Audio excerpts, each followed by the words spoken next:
In the 1950s, the U.S. detonated more than 100 nuclear devices at the Yucca Flats test site in Nevada, 65 miles northwest of Las Vegas. The tests resulted in dramatic increases in leukemia, lymphoma, thyroid cancer, breast cancer, melanoma, bone cancer, brain tumors, and gastrointestinal tract cancers. By the 1960s, there wasn't anywhere on Earth where the signature of nuclear bomb radiation wasn't present. According to the National Cancer Institute, nuclear tests in the 1950s and 1960s exposed 160 million Americans to iodine-131 fallout. A study by the Institute concluded 70% of thyroid cancers are attributed to the tests.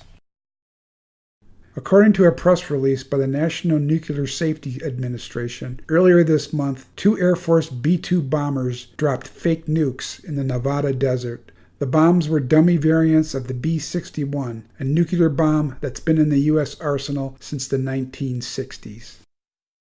Brigadier General Michael Lutton said the B-61 is a critical element of the U.S. nuclear triad. The Sandia and Los Alamos National Laboratories worked together on the B-61 assemblies manufactured at the Kansas City National Security Campus and assembled at the Pantex plant in Amarillo, Texas. Russia voiced concerns about the nuke upgrade. The Russian Foreign Ministry believes the B-61 modifications make it more likely the U.S. will use nuclear weapons during a future conflict. In response to the provocative test, Russia announced a suspension of cooperation with the U.S. in the nuclear and energy sectors.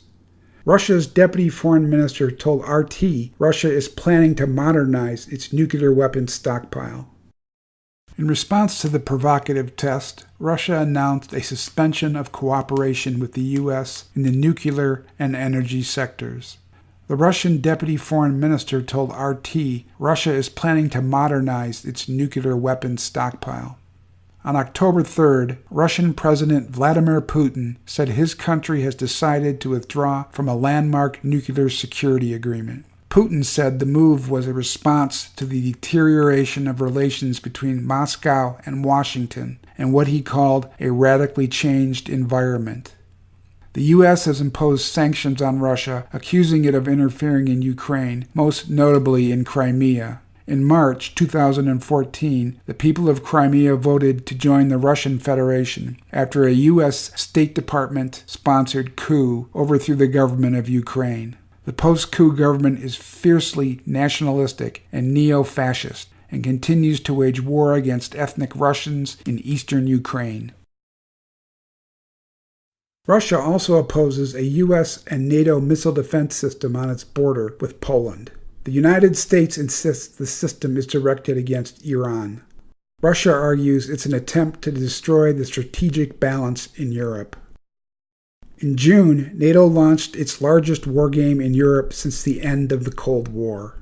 Russia responded with a large military exercise of its own in August and another in September on land and in the Black and Caspian Seas.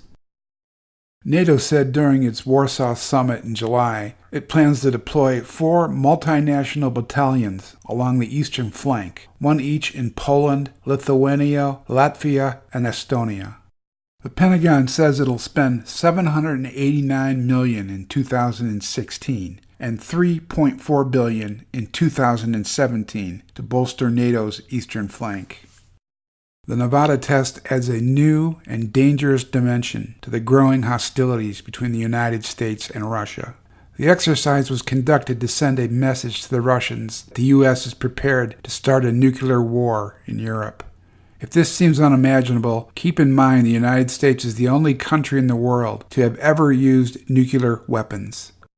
The atomic bombs dropped on Hiroshima and Nagasaki in 1945 killed more than 250,000 civilians. Historians claim the attacks forced the Japanese to surrender and subsequently saved the lives of 1 million American soldiers prepared to invade the Japanese mainland. In fact, the Japanese were negotiating surrender when the bombs were dropped. The attack had little to do with ending the war. Many historians now agree the real reason for the attack was to demonstrate a new weapon of mass destruction to the Soviet Union and kickstart the Cold War. The United States is attempting to launch a new Cold War and a renewed round of obscene military spending that will rake in trillions of dollars for the military-industrial complex and the financial elite. Instead of profit, the result very well may be the end of life on planet Earth.